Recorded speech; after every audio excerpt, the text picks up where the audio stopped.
Sunday. It's been said the road to the moon goes through Ohio, thanks, of course, to NASA Glenn Research Center. And now the space game is changing from government to commercial ventures, as we know. Yeah, a lot going on. A company called Blue Abyss wants to serve as a training ground for those working in space and other extreme environments, and they've chosen Northeast Ohio right here to be the first U.S. home.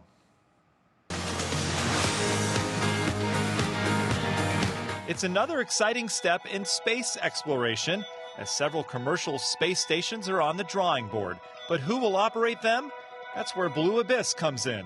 The British company is planning a $250 million training complex featuring a giant pool and hotel right here in Northeast Ohio. With an emphasis on the marine side, offshore energy, renewable, underwater technology, subsea robotics, for instance.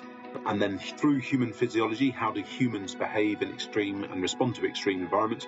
And then on the space side, catering towards a commercial future for human spaceflight. These are images of the Blue Abyss facility under construction in Cornwall, England. Its American counterpart will look similar on a 12-acre site over in Brook Park, a place where people can prepare to work in extreme environments.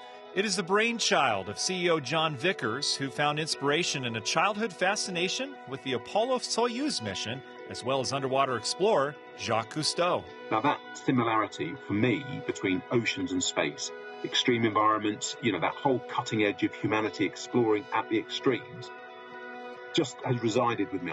Originally, Ohio was not the first choice for a U.S. facility, but when Vickers spoke at the Ohio Aeronautics Institute, the mayor of Brook Park just happened to be right there.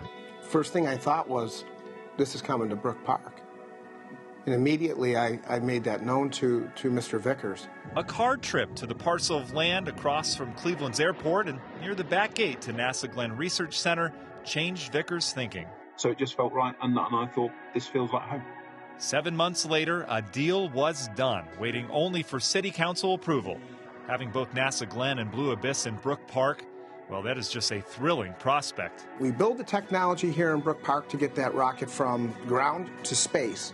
Now we have to train the people that will be able to get there and do the work. The project would create roughly 120 center jobs, 65 hotel jobs, and $85 million worth of construction work. This is kind of our comeback. This is putting us back on the map and letting people know that Brook Park's open for business. Blue Abyss will also have an aircraft for parabolic flight. It gives those inside the sense of weightlessness, a feeling Vickers shares when he thinks about what this facility can do beyond serving clients. Engagement with the local community, school children, young people being able to come and use this facility when it's not booked industrially of an evening, to come and listen to an astronaut lecture, come and use the hotel. Training the next generation of explorers to face the depths of oceans or harsh environments of space begins right here. This is much bigger than Brook Park. This is something for Northeast Ohio and really for the entire world.